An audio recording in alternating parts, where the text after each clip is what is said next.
friend Ben from high school. We've known each other for actually probably even before that, probably middle school, right? Yeah, I'd say so. That's I'm trying to remember which year we did Odyssey of the Mind. What would that have been? Sixth grade, seventh grade? 6 and 7 or 7 and 8, but I know I still have both of the T-shirts downstairs. I'm sure I probably have them somewhere too as well. I have my Jake Riemann originals. That's right. There you go. No, I still regularly game with Jake. We would normally game on Thursday mornings. Oh So, wow, okay. oh, sorry, that's Thursday morning for me. That's Wednesday evenings for you. So, but actually, that's going to get me into something I kind of wanted to talk about. Sorry, I'm adjusting my socks here. This is so unprofessional.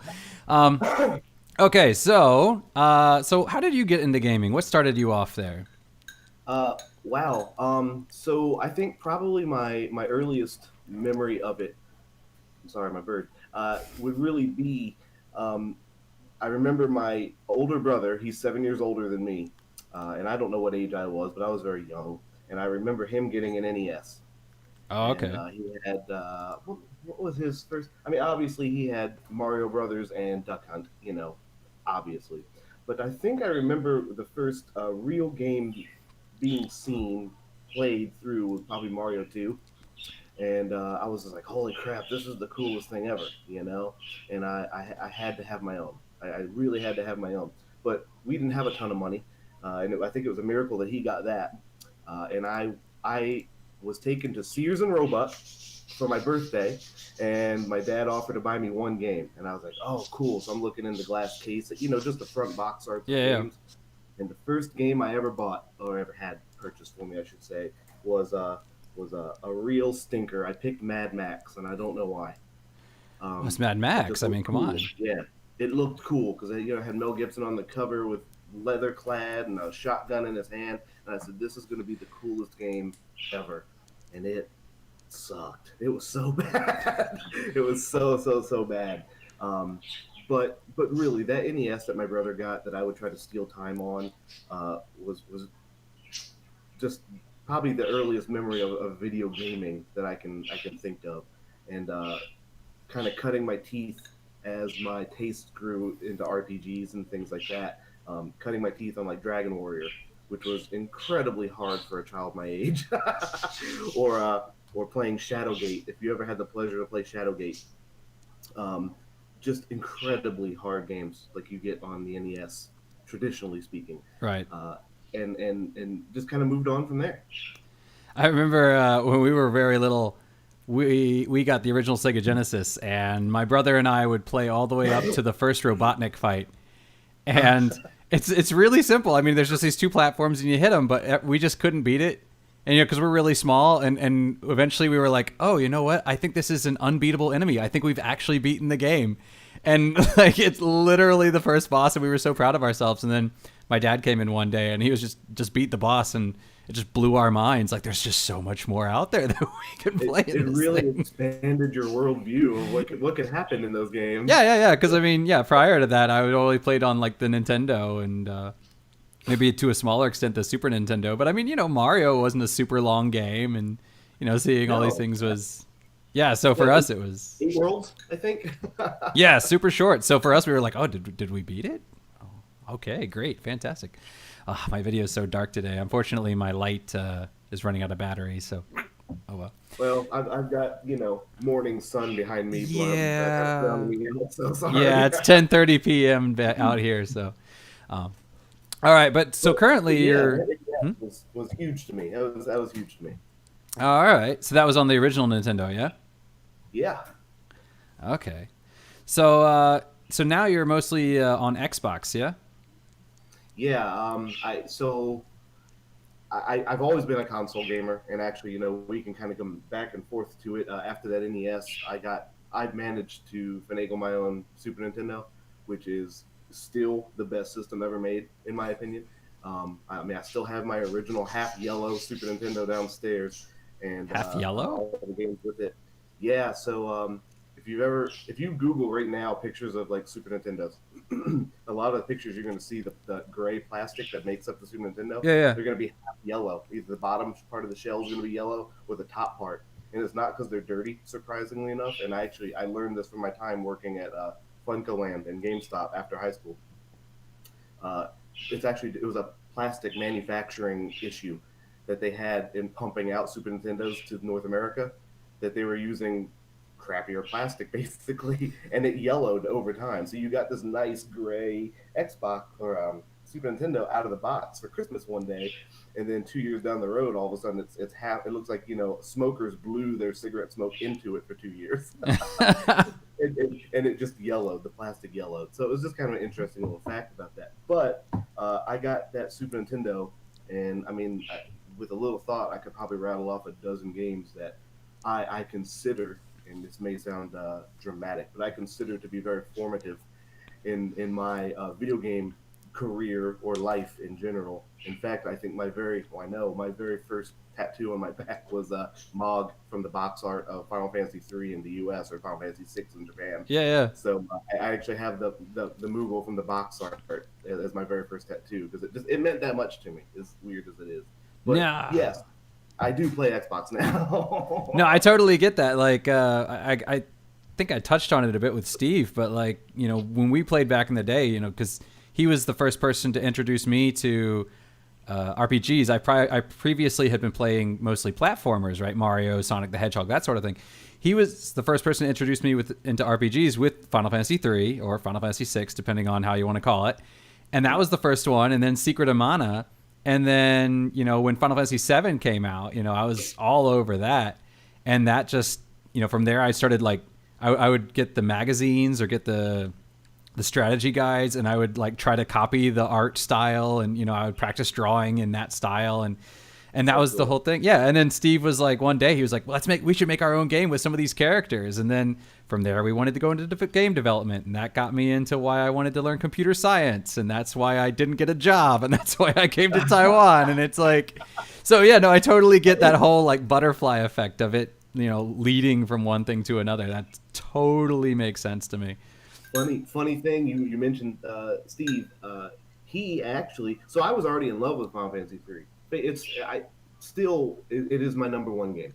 If you ask me today, my very favorite game, it's Final Fantasy 3 in America. I'm old habits, I guess. So Final Fantasy 3 to me. I could probably interchange my top 5 after that, but that will always be my number one. And Steve going over to his house was actually the very first time I had played Final Fantasy 2. Oh yeah, and I technically Final Fantasy 4. I never played Final Fantasy 1, and yes, exactly, technically Final Fantasy 4. But I played that for the first time at his house, and I loved it. I mean, almost just as much as 3, but it kind of blew my mind because I was so laser focused in loving 3, the world, the characters, the story, that I said, well, there can be no other Final Fantasy. This is it, and to have that experience, I was like, holy crap, there's more to this. Yeah. And like you said, yeah, led me into Final Fantasy 7, which I've got some funny stories about too, and generally playing the PlayStation 1 altogether. And it's just, I don't know the word for it, but the momentum just exponentially increases, and here I am, 30 something, and still sitting on my couch as much as I possibly can and playing Xbox. Yeah.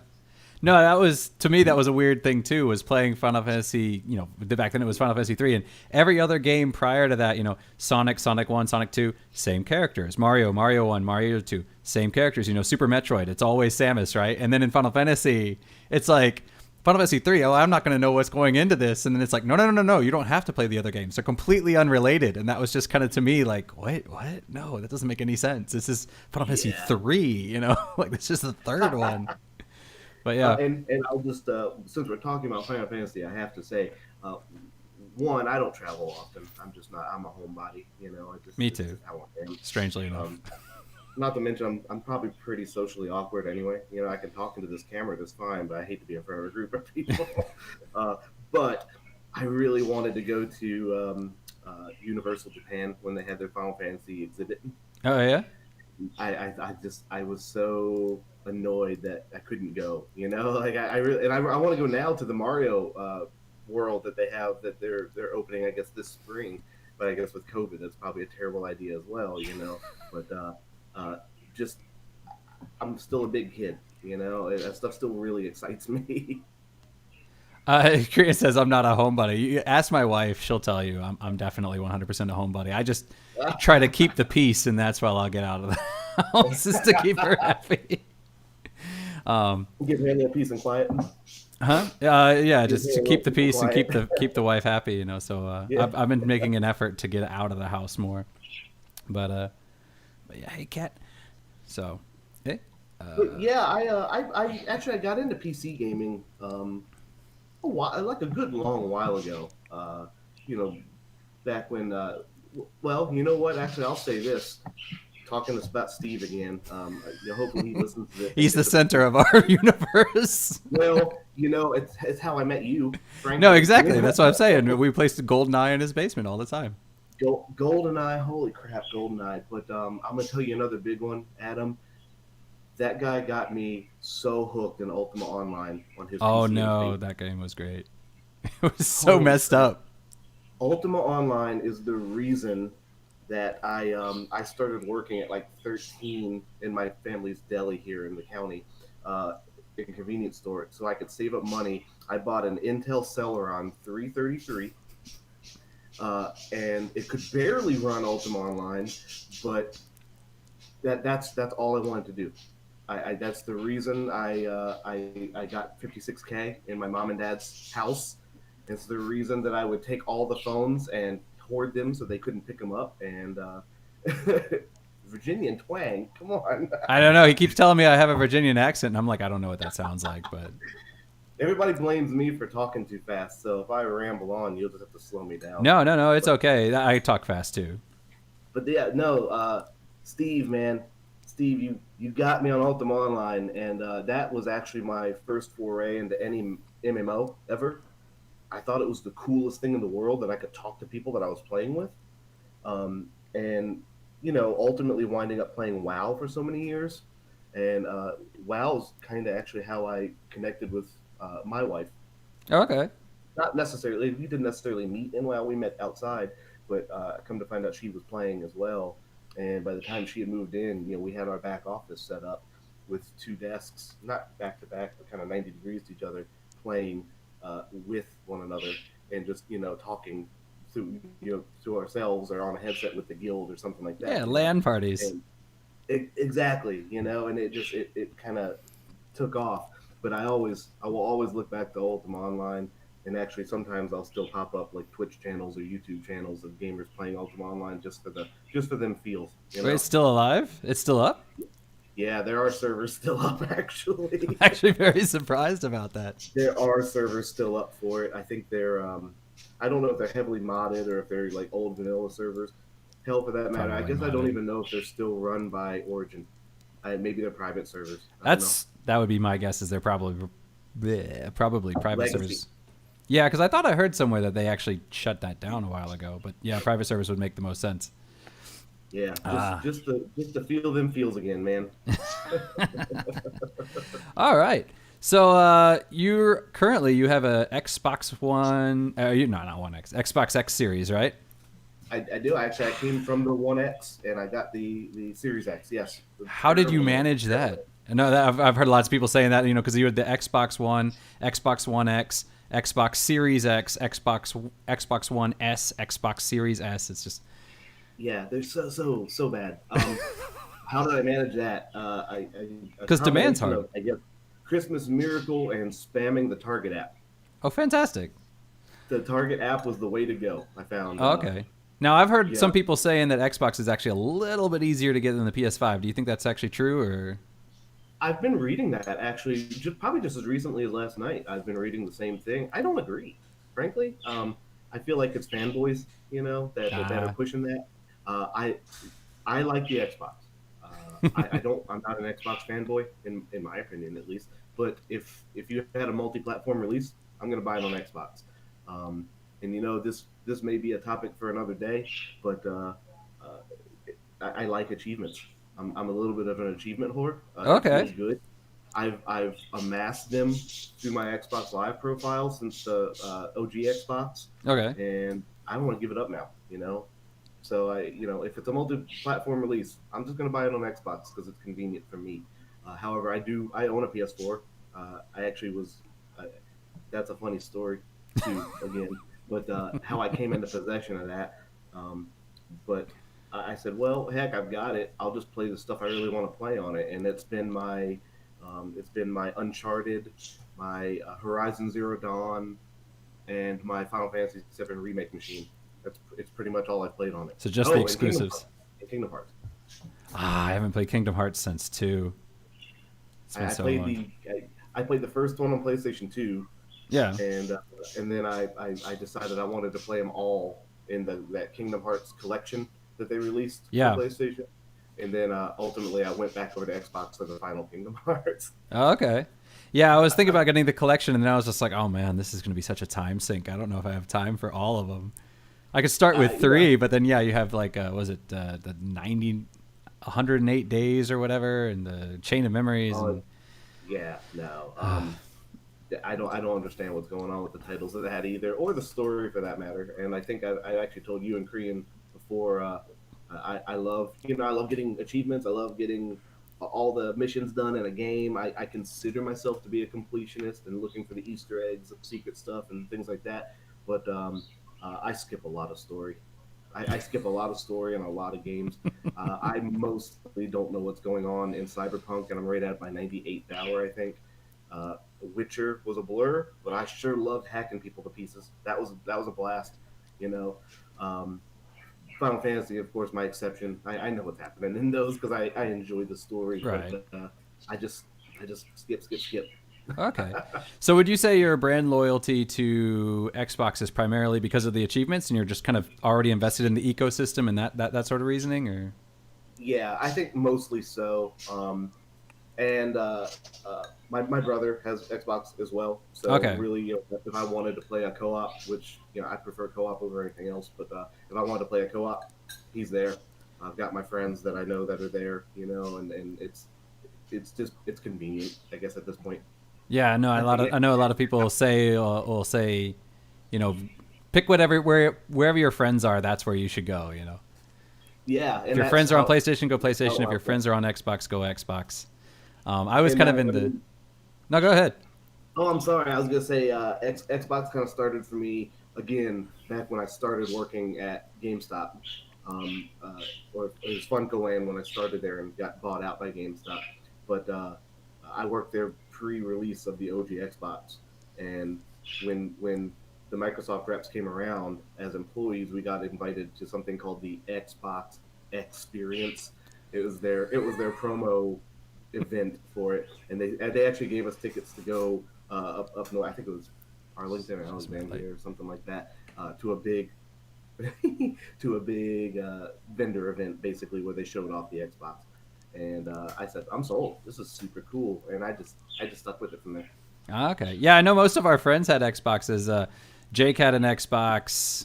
Steve did not have an Xbox. Steve had a GameCube. So Steve had GameCube and the PS2. I had a PS2. Jake had PS2 and Xbox.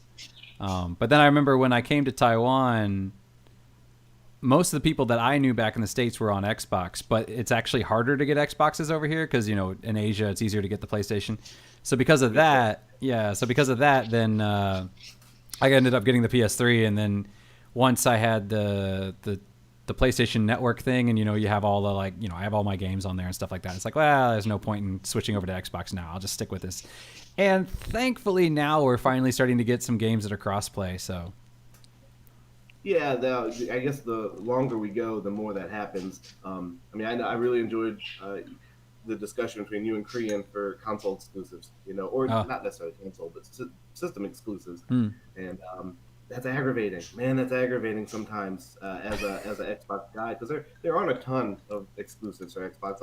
I recognize that, unless you're a really big Halo fan or something like that. Forza, Yeah, Gears of War, yeah. there's not a ton. Um, I was really happy I had that free PlayStation 4 that came into my life so I could play Final Fantasy and not have to wait the additional year to play it Oh, on Xbox. Because I loved it. It was amazing, it was But great. yeah, I just keep leaning on Xbox, and the Series X has been working great. It's not a humongous upgrade from the One X, but I can tell you. just Cyberpunk's the only game I have. I say have for it, even though it's a last gen game. I don't. I actually don't have a next gen game for it yet that I'm really interested in. I'm kind of waiting on a few, Yeah. but it runs great and everything is super fast on it, so I can't complain. Excellent. Excellent. So what are you playing right now? I'm finishing Cyberpunk. That probably will be done today, if I had to guess, since I'm working from home. Uh, I did my obligatory, 45 minutes to an hour of work this morning when I first woke up, and I was waiting for this, and I said, well, maybe after I'm done with the Mag podcast, that I'll go finish up that because I think I'm on the very last mission now. Oh, okay. Um, You mind telling us what you do for a living, or yeah, I actually work for the city of Fredericksburg. for? Oh, okay. So you Yeah, have a government thing. I work for the city, so uh, nice local government job. Okay, so that makes. Do you think that's kind of conducive to gaming and kind of helps out, or? It's I'll tell you offline what my job for the city is, but I will tell you this uh, that it sure helps me forget about the crap I have to deal with in the city. Okay. So yes, in a way, it's actually a wonderful escape. Okay. Excellent. Excellent. Excellent. All right. So you are currently married, right? You mentioned that. Yes, Okay. yeah, No kids yet, or? no kids, no. All right. But your wife games. No, not really. That was actually a short-lived thing. I think she just enjoyed playing WoW. Oh, okay. Uh, but no, otherwise no. All right. So do you guys ever have to like? I mean, how do you work out the family balance between gaming and having time for family? So right now, I'll speak for right now. You know, the time of COVID. I guess that's kind of the time everybody's been living in here for the past year. Uh, it's a little different because she's working from home now, so she's able to just take the back office. I'm here at the kitchen table. I come out and do my little bit of work, and then I'm basically on call. So my phone, if it rings, I pick it up and say, "What do you need?" So in between, I can sit on the couch and play Xbox. It's kind of great.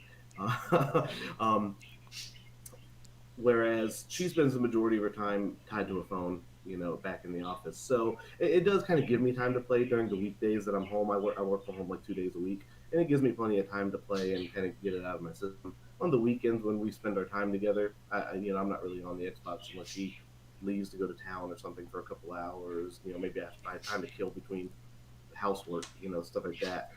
So it's a pretty decent separation. It makes for pretty easy game time for me actually. Oh, okay. Yeah, it's just interesting because everybody's got kind of a different dynamic in the way things work. Like, Yeah, I listened to Steve with his kid. I was like, wow, I'm not really into kids, honestly. And fortunately, I think my partner and I share that. okay. We're not really looking for children, and I'm thankful for a lot of reasons. But hey, video games. Yeah, yeah, yeah. And then I mean, like in my case, my wife works mornings, I work evenings, so I have like the whole morning. She's not at home, so that gives me plenty of time. Korean's partner, she's basically like stay at home, so she's there all the time. So he sometimes finds it a little bit harder to get gaming in. So yeah, having that kind of your own time definitely it makes a huge difference. I think. Yeah, and Korean, I saw your question about the beginning and end of Cyberpunk, and uh, I don't really know how to feel. I get what the story is about. I kind of don't care. I'm not really intrigued by it, I guess. But what I will say is, toward the end of the game, I have found that game just got easier and easier. As you get more skills and you get more equipment, you blow everybody's heads off in one shot. And I'm playing on hard. I didn't play on very hard, but I'm playing on hard. So the game just got super easy at the end. I don't expect it to get any tougher with whatever the final boss may be either. Okay. Now we were talking earlier about Cyberpunk, not you and me, but Korean and I, about how when CD Projekt Red made it, they said they were going to make it significantly shorter than The Witcher because a lot of people who played The Witcher felt that it was just a great game, but a little bit too long. So they said they were going to make this one shorter, but give it a lot more replay value, and so that you could play it multiple times. Now, do you think that that's something you'd want to go back and play it again and try some different paths, or you'd like, nah, 90s hours is good for me? Yeah, no. But this is just a Ben thing. I don't replay games very much. Oh, really? Really. Yeah, really. I'll go back and play the ones that I love, and am usually falling back on a Super Nintendo game. I can't tell you how many times I've played through Secret of Mana. Love that game, you know. Um, but yeah, like Witcher. I got Witcher on sale. I think I told you guys before. I got it on sale that had all the DLC crammed into one pack, whatever they call that pack.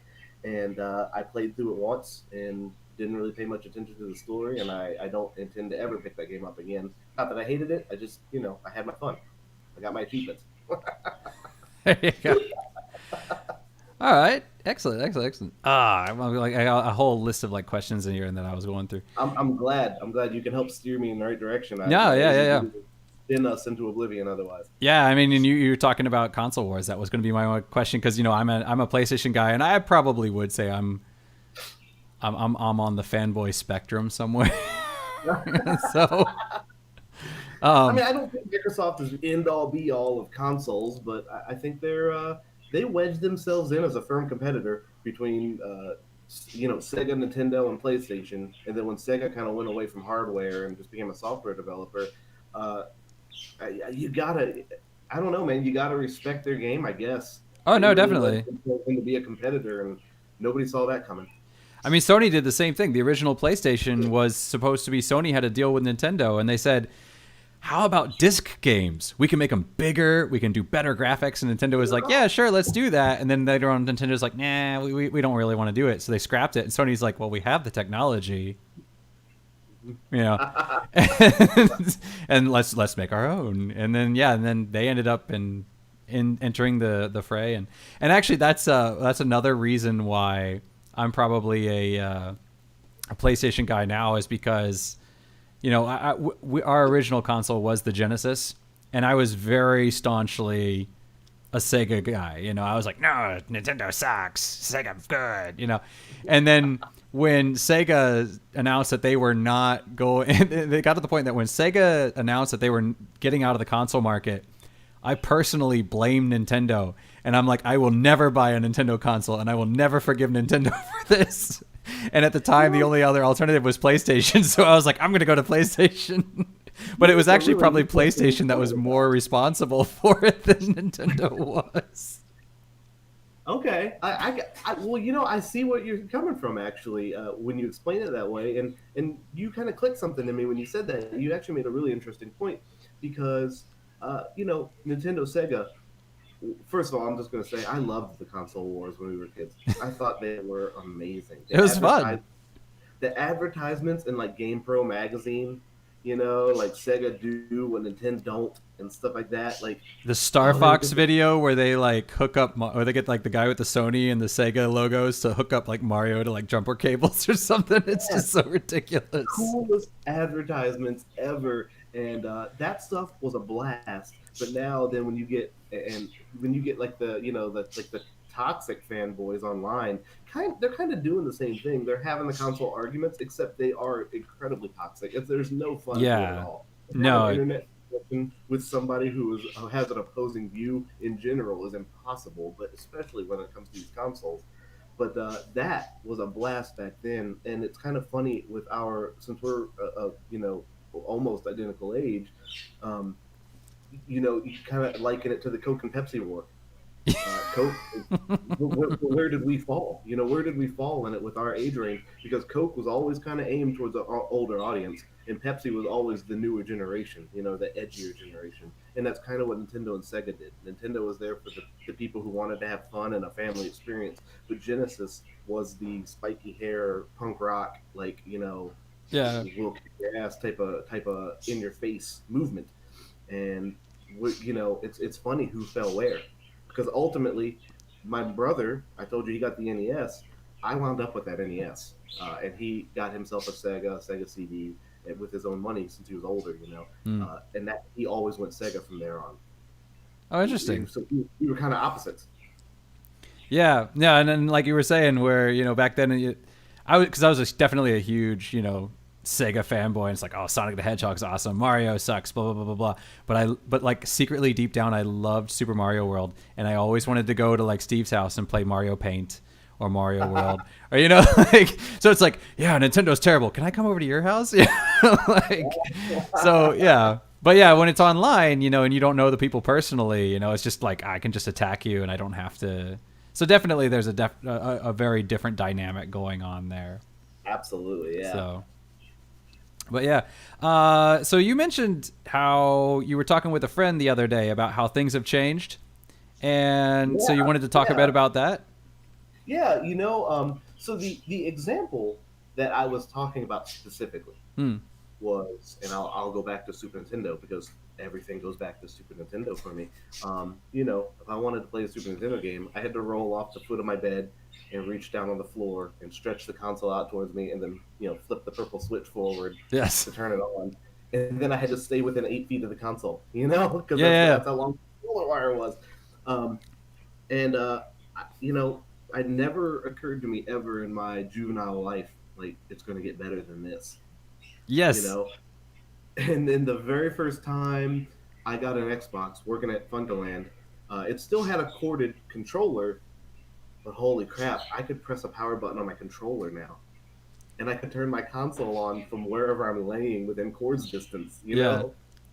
and that one little thing to me was groundbreaking. Like, that blew my mind as well, that could happen. And now, like, I could sit at my kitchen table here and I could turn my Xbox on by my phone. I could turn it on by my Yes. phone and download a game. I can play my Or PS5 from my phone. I can stream it to the phone. oh, can you really? Yeah, with remote play. Oh, that's amazing. I'm not even familiar with that. I want to know more I don't about know if that. But Xbox can do that, but yeah. yeah, No, there's a remote play app, and all it'll do is this will be like a screen, and then I can just take a controller, sync it up, and I can just play this, and it'll just stream directly from the PS5. PS4 could do that too. that's super cool. I didn't even know because I don't use my PlayStation very much. Yeah. Your PS4 can It's do a that. Bluetooth controller. It's just a Bluetooth connection to your phone. Yeah, well, I mean, technically you'll have or you could just control it. It'll do it'll have a little digital display up here. Here, Anywhere in the world. If you could be back as in long as Virginia, you have internet access, I'll do it right now. Hang on. But yeah, you keep talking. I'll show you what I mean. Okay. But really, so the power button, it's innocuous. It's not anything that you or Korean or I really even think about probably right now. But just to be able to turn that on and lay back on your couch and never have to take your feet off the coffee table is just one of those amazing things to me. Digital, like on-demand gaming. I I just dug up a it was actually on Kotaku.com. I just dug up an article this week. It was some video dug up of people they took of themselves as kids going to Toys R Us to shop for video games. Which I Yes. remember. And Adam, yeah, okay, you're saying yes. And Korean, I don't know if you ever had this experience or not. I know you said you were stateside. I'm not internationally savvy, so forgive me. But to go to Toys R Us, specifically Toys R Us, and go to the wall of video games where they had all the box art on paper, on printouts of paper in plastic sleeves.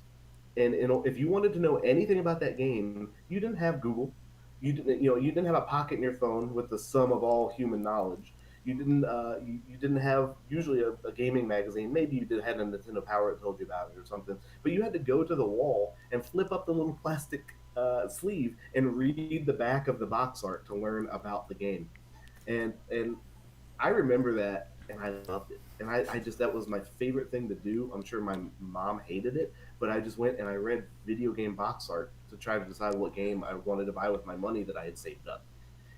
Or my other alternative was go to the KB Toys bargain bin, like the Yeah. bargain bin, like that wire dump bin out front of the store, and dig through games. And of course, cartridge-based games are expensive. They were expensive for their time, Oh yeah. and there's still, I mean, there's some the rare ones are still actually very expensive. But you think about the fact that CD-based games right now, I think you mentioned PlayStation up to $69.99, or is it 79.99? 69.99. Yeah. 69.99 for a game. I mean, 69.99 was the release. Was it no? Was it 49 or 59 was the release price for Super Mario World on Super Nintendo? I It actually looked basically all this stuff up for you. So on the did you? Super Nintendo, games on the Genesis and Super Nintendo on average cost $49.99, but with inflation, that would be the equivalent of $104.28. Like, wow. Yeah. Wow, that's That's so crazy to me. But you think I laugh at people who go, "Oh my god, I can't believe you spent $60 on a game." I spent $60 on a game in 1992. Yeah. It was a big difference then. I had to stack a lot of wood on my grandma's porch to get that money. Yeah. No, the original, that was the thing I was talking to Korean about it. I was saying, when I was little, oh, and by the way, I got, here, can you see this? This is my PlayStation right now. So I'm currently logged in to my PS5. So, yeah. So you can totally play from your phone. I'm going to log out of that. Yeah, no, it's a really nifty little feature. You just blew my mind. In 2021, you just blew my mind with something else I didn't know existed. Yeah, you can now you can stream from your phone. So you can, I mean, this is basically the equivalent of kind of what a Switch is supposed to do, right? But you can just use your phone and have that Switch kind of, streaming it to your phone kind of thing. And now I don't know how to shut it off. Hang on. I'm impressed. I think I pressed this button. You I don't use this feature. And I am, while I am an Xbox gamer, I have a PlayStation. I actually have a Switch also. Oh, nice. I usually, I know when consoles come out, I know I'm going to wind up with all of them. I know I am.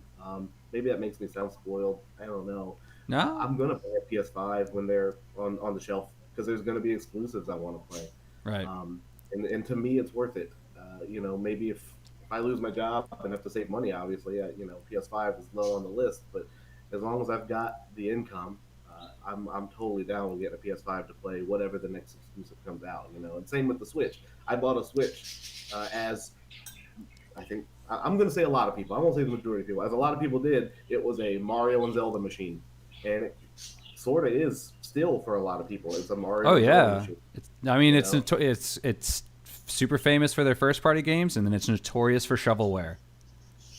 Like all these really horrible third party games, with the exception of maybe Shovel Knight and Shantae and like a few other things. Actually, Hollow Knight was the one I think that I really enjoyed. I had never played it when it was on Steam or anywhere else, and I got that on Switch. And super great game. But I'm also a big fan of Metroidvania games.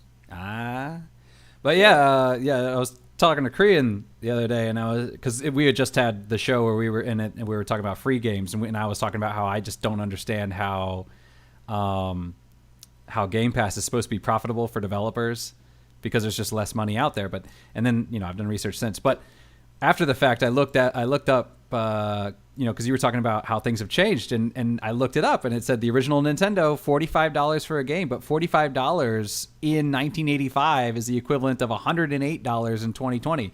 And I remember being a little kid, and we were like, let's get a new Genesis game, like let's get the next Sonic the Hedgehog. And back then, in 1990, that's the equivalent of $100 today for a game. And so I was like, oh, no wonder my parents were always so reluctant to buy new games, because they would say like, they're so expensive. And now me being older, I'm like, games actually aren't that expensive. And then it's like, oh no, wait, but they were. Yeah. I mean, it's not, it's not like a woe is me thing. I didn't grow up with a ton of money. Dad was in the Army, mom was a civil servant, and we used to eat a lot of scrambled eggs for dinner, because they were cheap.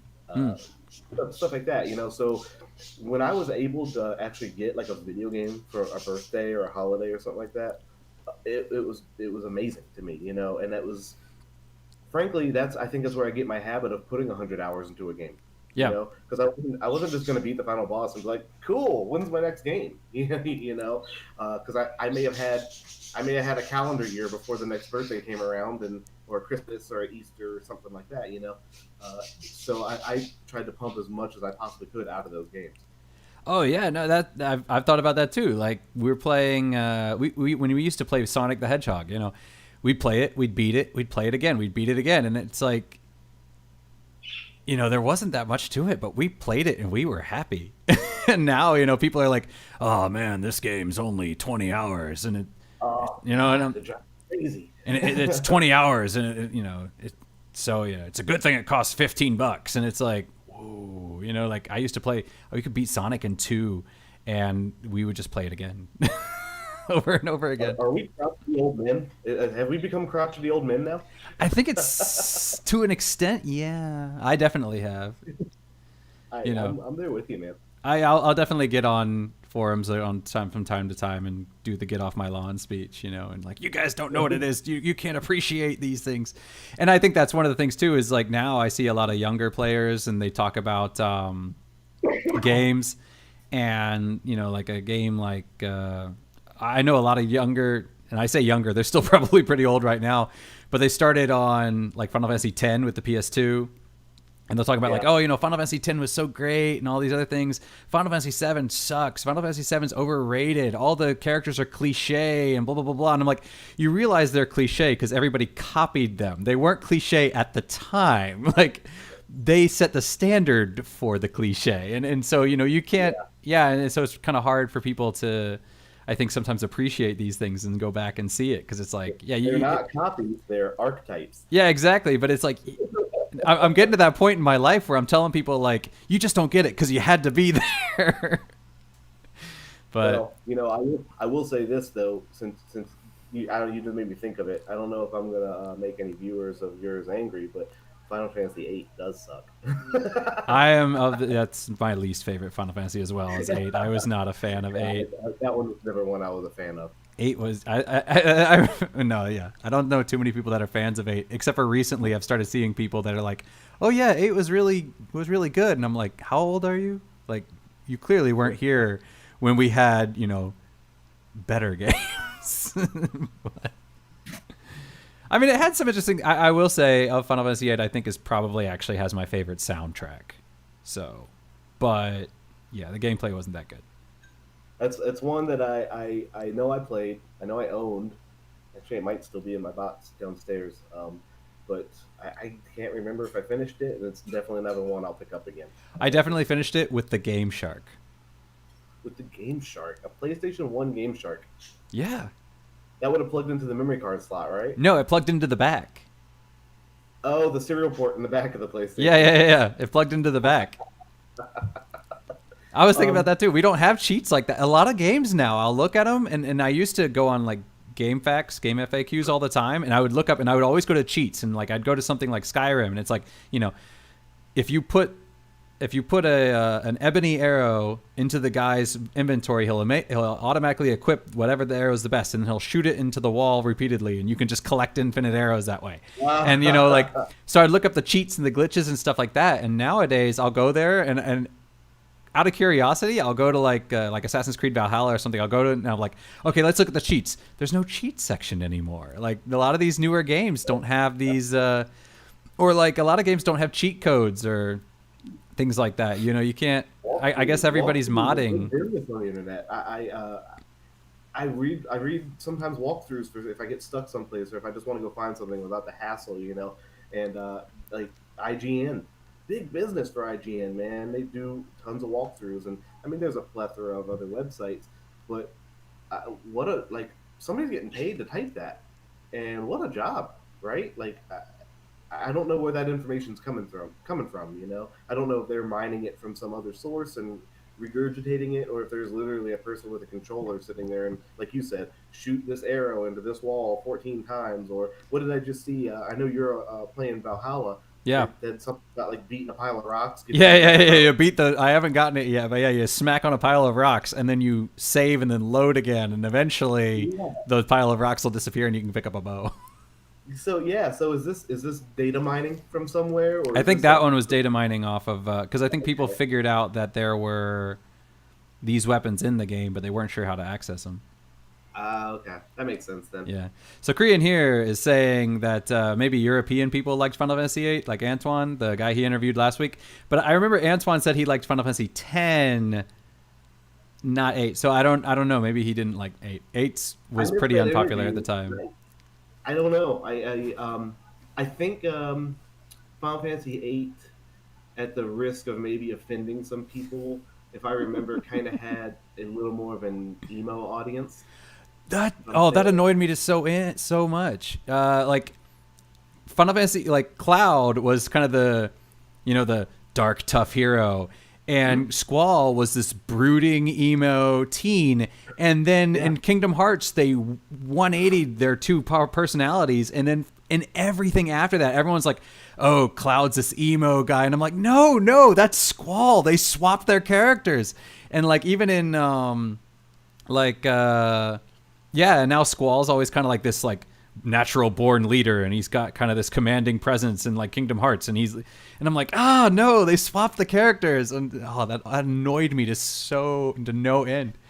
I was like, no, that's not Cloud, that's Squall, and they switched them. So well, Square kept Cloud's personality quiet, brooding, and tough for Urghei's. very remember long the Urghei time. fighting game for PlayStation 1. I had they that. did keep his personality correct in that, but like you said, there was at some point there was a brain swap that nobody was privy to until Kingdom Hearts popped up. I think Kingdom Hearts was the one that did it. Yeah. I think Kingdom Hearts was the one that did it. And then actually, that's one thing that I did like about the new remake was they did go back to kind of that old Cloud, and it's like, no, he's not brooding, you know. Hey, I wanna tell this kind of anecdote, I guess, because it ties into what we were talking about here with how gaming has changed. But I'll tell you kind of a funny story. So I received the PlayStation 1 as a gift. I forget the holiday, but when it first came out or shortly after, and I got the Final Fantasy VII 3-disc box with it because that's the only game I wanted. It was my Final Fantasy machine, and to this day, I know. It's sorry. very formulative to us. But you don't understand. This is why it's funny. So I think it was my mom gave me the PlayStation, and neither of us knew about memory cards. Oh yeah. What the hell, the memory card? Cartridges save my games. I just want to play Final Fantasy. So I got it on that holiday. We weren't able to actually get back into Fredericksburg again to buy a memory card at Toys R Us for I think a week to 10 days because of the holiday that was surrounding. I've played the first between 6 to 8 hours of Final Fantasy VII.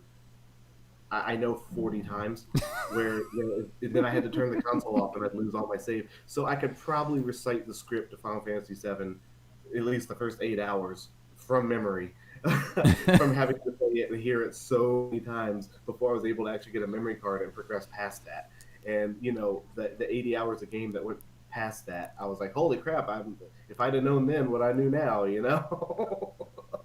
but thinking, and that kind of ties into these consoles now have 500 1 terabyte drives that you're saving full games on, all your saves.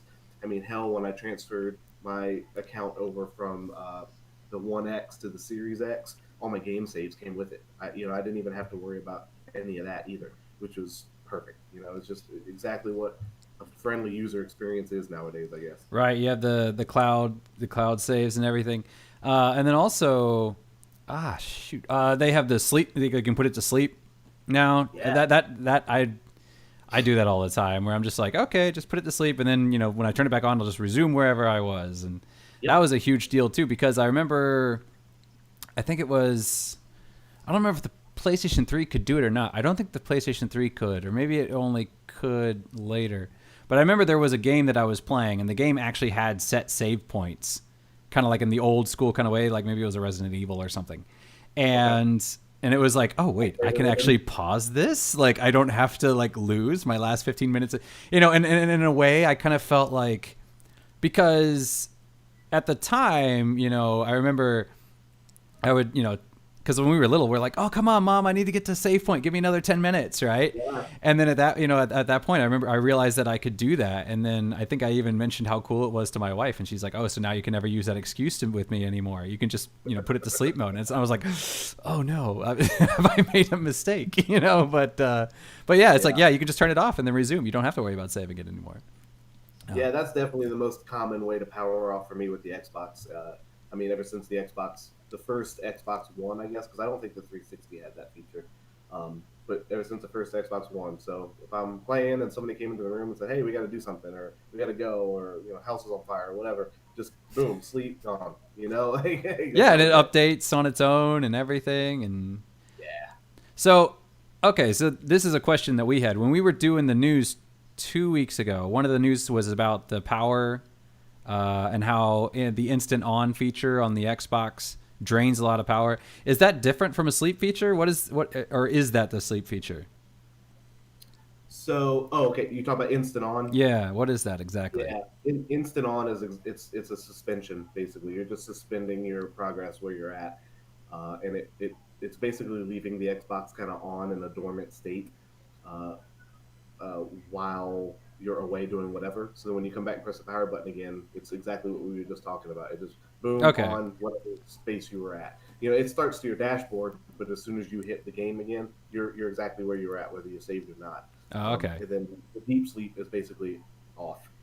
You So know, there's a deep sleep. Okay. Because yeah, usually I'm used to hearing it as sleep mode or hibernate mode, and so when I heard this instant on thing, I was like, oh, is this a different feature? Is it so it still has sleep mode and this instant on thing, or is there something different? So that is the sleep mode then. yeah, Oh, okay. yeah. So If as I'm you, saying that, I think so. oh, okay. So as you've gotten older, have you noticed your tastes in games have changed a bit, or pretty much Actually, been yeah, consistent? yeah, for sure. I definitely play like I'm always going to be a fan of the JRPG. Uh, Yeah, as we I think discussed during Fantasy Cast. fantasy cast. Yeah. Um, I'm always going to be a fan, and you know, if another big title comes out that I really enjoy, I'll play it without a doubt. But I'm not really seeking out new IPs, I guess, for JRPGs. I do find that with a shorter time to play, and frankly, a shorter attention span. I mean, I've joked about my attention deficit disorder several times, but it's always going to be there. I play a lot more FPS than I used to. Okay. Um, I mean, GoldenEye was always great. You know, who didn't like GoldenEye? But I play a lot more FPS, and really even better if it's kind of like a Cyberpunk or a Fallout. If it's a FPS RPG, you know, Yeah, yeah. those are great. When I was still PC gaming, I mean that was probably my last gaming rig probably died. I mean, let's see, me and her have been together for 10 years, so my gaming rig probably died about 8 to 7 years ago. I was playing a ton of Diablo, Oh, okay. things like and MMOs. But yeah, right now, I think if I'm going to pick up a game and play it, it's probably going to be an FPS, a platformer, something action based. Not a lot of strategy or simulation. Okay. Yeah, for me, I noticed when I was little, like I said, I played a lot of platformers. And Yeah. then when I was introduced to RPGs, I switched to mostly over to JRPGs. And I didn't play too many Western RPGs with the exception of maybe Ultima, the Ultima series. Mm. But then after I played Oblivion, I started playing a lot more Western RPGs and a lot more action RPGs now. I've noticed like Horizon Zero Dawn kind of things or Nier Automata, that kind of like, you know, that kind of action RPGs. That I've noticed that that's probably the kind of game that I play the most now. I guess Valhalla kind of falls into that category as well. Yeah, the line between RPG and a non RPG is getting so blurred these It days. is. It So really is. Yeah. So I've heard you talk about Valhalla, and I'm not really an AC fan. I think I talked to Korean about this during another show. Well, maybe one of his like play videos. I'm not. I'm just not really an AC fan. I know I played the first one. I know I beat the first one because it was new, you know. But so I'm a big fan of like historical pirate stuff. They'll just say stuff. And I tried to play Black Black Flag. Flag. I tried to play Black Flag, thinking I said, you know what? If there's an AC game I can get into, this is going to be it, and it wasn't. So I realized at that point, there's no need for me to waste it. And I played that on Steam actually. I said, there's just not really any reason for me to waste money on AC games anymore. I think I got mine free on PlayStation Plus or something. You I don't can't beat remember. free. No, you can't beat that. Yeah. Yeah. And I also, when I was little, my brother and I, we used to play sports games all the time, and now I just can't play sports games. I don't know. Like if somebody's like, let's play like NBA K, I'm like, nah, you play. I'll be fine over Yeah, here. I've never been able to get into a sports game. I would play like on NES. I'd play Blades of Steel, or Tecmo Bowl. Blades of Steel. I remember Tecmo Bill. We played Yeah. Madden '94. Uh, so when I worked at Funco Land, I am the I'm gonna say self-proclaimed, but I earned that title, Virtua Tennis Champ on Dreamcast. I always left a Dreamcast hooked up in the store, and any customer that wanted to play me, I would smash into the floor on Virtua Tennis. I don't know why. I just really liked Virtua Tennis, but otherwise, that was never big into sports games at all. Mm. All right. So what about I have this question here. It's so vague. It says, "What do you think about the direction games have been moving in?" I know, like we talked about in the like the well, not the political prerogative one, but to an extent that one, but then also the inclusivity. Do you think that games are kind of and then we're seeing like games are getting a lot more like graphic and stuff like that. Like for instance, people are going more for those realistic graphics, and they're going more, like we said, the RPGs used to be their own thing. Now everything has to have a story element to it. Everything has to have like tech trees, and everything has to be, like I think some of the like first person shooters now you have like you can unlock tech trees and stuff like that. So I mean, do you think that's kind of a good thing, or do you think maybe things are kind of becoming a little too homogenized for your taste, or? No, I'm actually. I guess I'm simplifying your question too much, and you No, can it's kind of fine. Interpret it as you but, wish. well, I love tech trees. I think they're I do too. I think they're wonderful. I think they're wonderful. I'm Cyberpunk is obviously the most recent example. I think their tech trees are a little weak because, frankly, I have a surplus of skill points in that game right now that I haven't spent because I don't care. Like I have all the skills I want, and so I've got all these extra skill points, and I'm like, I don't really care about that. I've got my path.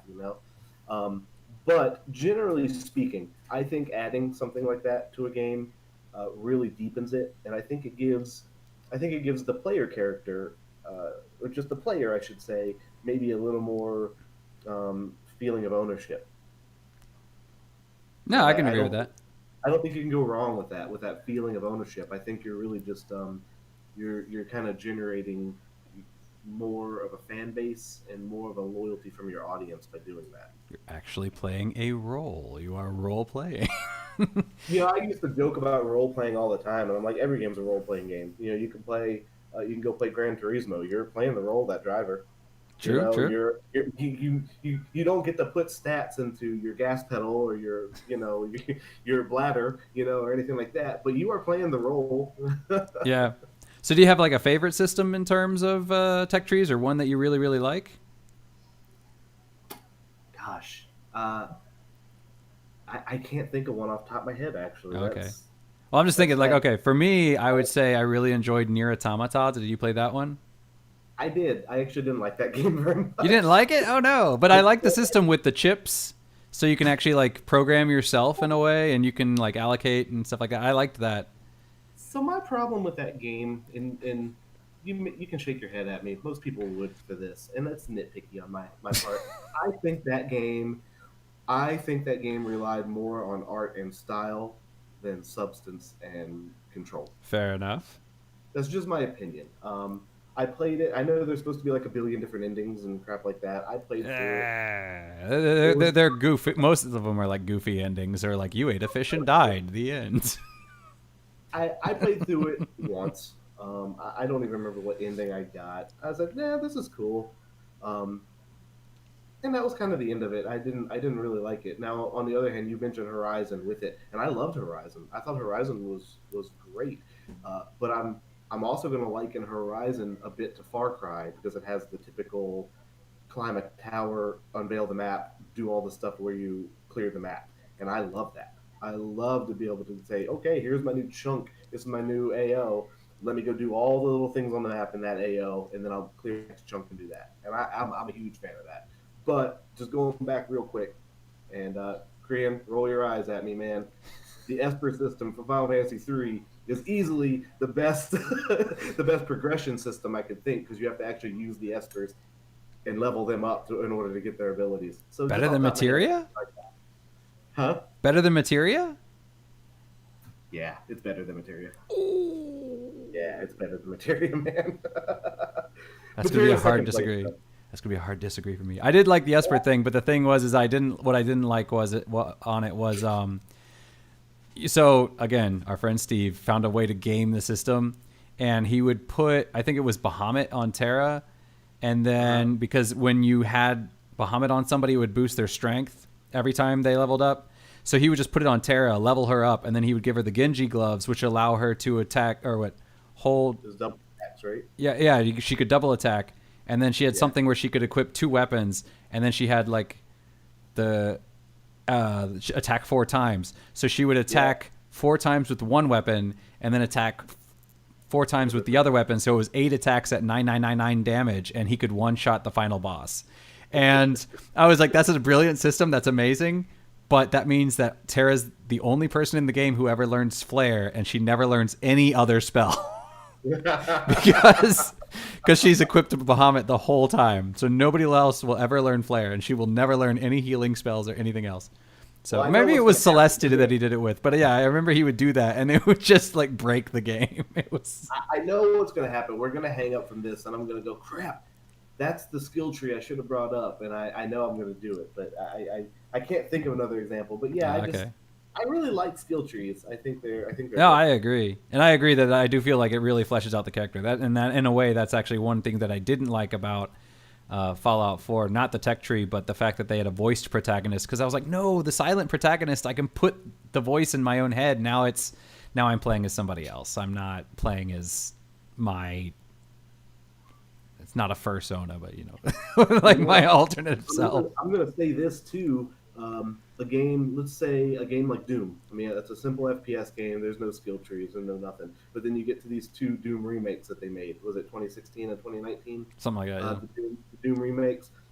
Those games are really fun. They're really fun. They're really fast paced. And there's no experience points or anything in them. But they actually did something very smart. And I don't know if you've had the pleasure of playing them or not. But they actually made it a little bit of a skill tree on each of your guns.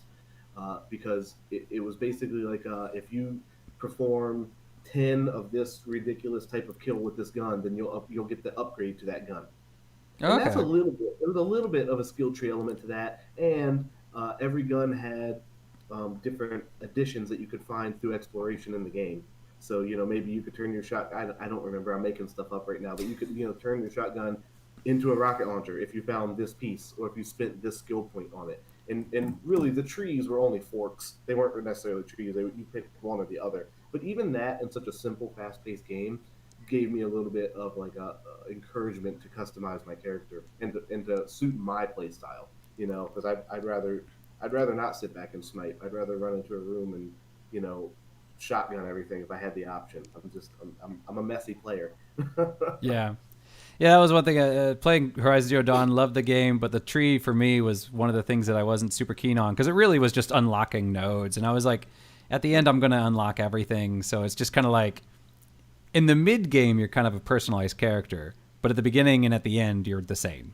You know what I mean? Yeah. Because like in the middle, you've kind of picked out what you wanted, but by the end, everybody has everything. So. Actually, you said that makes a really good point, and I won't beleaguer the point very much, but actually, and that's kind of where I'm at with Cyberpunk, and a lot of these more modern skill tree games, I guess, is towards the last third of the game. You're the same as everybody else. You're all powerful, and you can pretty much squash everybody in your fist. Yeah. All right. Well, we've been talking for a little over an hour here, so that's usually about how long a show goes. If you had fun, we'd love to invite you over another time. But everything you need. Yeah. But then also, I figured this might be interesting. So we've pretty much been talking about games, everything on this show. But I know that living in Taiwan, that's actually something that probably a few people are kind of curious. So I was kind of curious if you had any questions or anything that you would like, that you've been kind of wondering, like, oh, what's life like in Taiwan? Gosh, that we could answer for you. Actually, that's super intuitive that you would ask that, because I'm curious about a lot of things, but I haven't caught up with you in a long time. No, yeah, obviously. And I think there are some definite cultural differences between the U.S. and Taiwan, and I know that there's probably a lot of. I think there are probably still political things going on with like Taiwan and China and things like that. Oh, certainly. That I know just enough to be dangerous about, if I'm saying it, So actually, it feels like a minefield to me to ask, if I'm being dead honest about that. No. I love. They say never discuss religion and politics in polite company, and I'm pretty sure this is pretty impolite company, so we should be safe. Yeah. No. I if I'm being honest, I would love to hear pretty much anything. I don't want to be too personal to Adam, but like what drew you to Taiwan? What kept you to Taiwan? and just kind of, what life, I guess, aspects are different. What do you enjoy better? What do you miss more, maybe, about being in back in North America or in the States? Things like that. And actually, the one question I will ask you, and this is a little personal. Naturally, I don't want to know where you live. I don't need your address, but do you live in like a rural area, or is it a city scape that you It's live in? definitely Or a city. We're the third largest city on the island. oh, okay. So we live in Kaohsiung. Yeah, so the to give you my little bit of journey. So like I said before when we were talking about the butterfly effect, right? I wanted to study computer science so I could get into game development. Well, that was back in 2000, graduated in 2006. Back in 2006, iPhone didn't exist, so app development wasn't really a thing. And we'd kind of just come off of the dot-com bubble. So you had a lot of programmers out there, and they were all kind of competing for the same thing. So it was a little bit tough finding a job. I looked for about 9 months, and then my grandfather died. My dad's dad died, and we went to that funeral. And then 3 weeks later, my mom's dad died. So then we went back to the other funeral. And at my mother's father's funeral, my cousin was like, "Oh, hey, I heard that you haven't found a job yet." And I was like, "Yeah, I'm still looking." And he said, "Well, I taught English in Taiwan for 2 years. Maybe you should give it a shot." And I was like, "All right, maybe, sure, why not?" And back then, me, I was a huge, I guess the word for it nowadays is weeb, but, so I really wanted to go to Japan. I thought that was really, really cool. My mom was like, no, my mom was like, I have some rules. You can't go to South Korea. I'm too worried about North Korea. You can't go to South Korea. It's too dangerous. Okay. Yeah. Well, back then, Taiwan and China, I guess, weren't quite at the situation that they are now. But, she was like, South Korea, I'd worry about you too much. So no South Korea. So I was looking into it, and that basically limited it to Thailand, Taiwan, and Japan were like the big three. I mean, China is pretty big too, but I think China probably was. There was some problems with China even back then. So the big three were Thailand, Taiwan, and Japan. And I was really interested in going to Japan, but when I looked at most of the programs said like, you can renew for 2 years, and then after that, get out of the country. So Japan was, we want people to come over, but we don't want them to stay. And they're still very much kind of xenophobic in that way, Japan, compared to a lot of other countries. So in that sense, I was like, well, if I like it and I want to stay, that could be a problem. So then that kind of narrowed it down to, Taiwan and Thailand. And then so I submitted some resumes, I think 5. And the next morning I get somebody in there like, hey, we want to do an interview. Can you do it tonight? And then I did the interview that night. And then the next morning they were like, I found a school. Do you want to come to Taiwan? I found a place for you to teach. And so like literally within like 72 hours, I went from nothing to having a job. So that's why I came to Taiwan.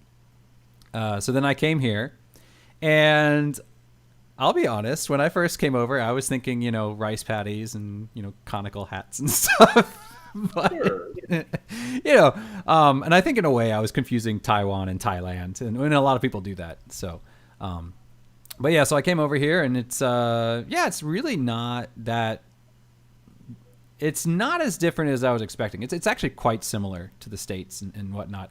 And one of the weirdest things was when I got off the plane and I got in the airport and my luggage hadn't arrived yet or was somewhere else or whatever. So I went to the counter. There was a girl there, she's around our age or so, so she's around mid-20s at the time, early to mid-20s. And she's like, where are you from? And I'm like, America. And she's like, oh, America, so good. And I'm like, Really? yeah, because I'm always like, everyone, whenever you travel, always tell people you're Canadian. Never tell people you're American. But the fact that, people in Taiwan, they really, really like America. They're really, because the Republic of China was an ally of the U.S. in World War II. And the U.S. still has very strong ties with Taiwan. So, yeah, Taiwan actually sees the U.S. quite favorably than what you would see in, say, some place like maybe Europe or something like that. So, so that's why I came. And then, I started working here and really, really enjoyed it. Met my wife and settled down. And that's pretty much why I've been here for 14 years. As far as 14 things that are, years. yeah, 14 years. As far as things that are better, we definitely have better healthcare. We have some of the best healthcare in the world. I don't know if you can see it. There's a little nick on my thumb there. I got bit by my cat.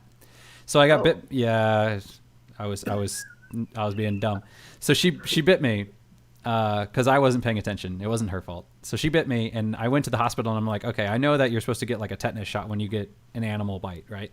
So I went to the hospital, got the tetanus shot, got the blood work done, got the X-ray, got all my medication, and the total cost. I went in through the emergency room, and the total cost was about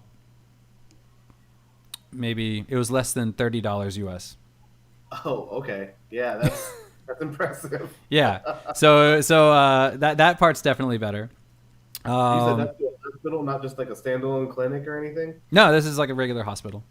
Yeah, I wow, just went in through the that's emergency room. Yeah. So I mean, and there's good and there's bad sides to the medical industry and whatnot. But also, as far as what's really really good, uh, the lifestyle here is relatively laid back, despite being a big city, and life is super cheap. I mean, I make U.S. wise probably close to maybe 25,000 U.S. a year, and I save more here than I would making 60,000 in like the tech industry in the States if I moved to like oh, California or something like that. okay. So I make far less, but I end up saving quite a bit more. Um, this is my dinner. I haven't finished it yet, but I got this for this is like a whole bowl of fried rice, and that cost me 35 NT, which is about a buck 25, like a buck 10.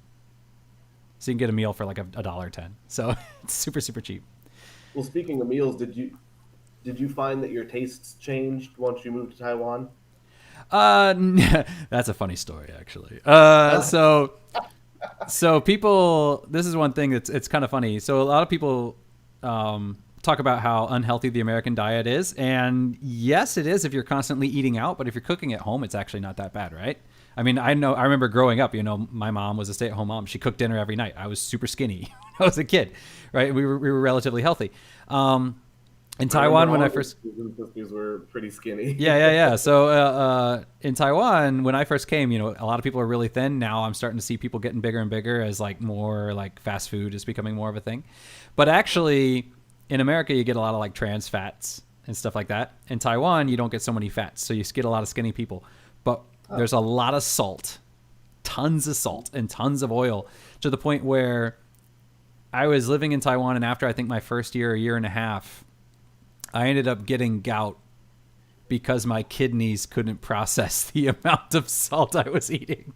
interesting. So I had to swap back to a semi-Western diet. So now I typically eat I'll eat a Taiwanese breakfast, but I'll eat a Western lunch, and then I'll kind of mix up dinner between a Western dinner or a Taiwanese dinner. So I'll be I eat honest. about a 50-50 diet.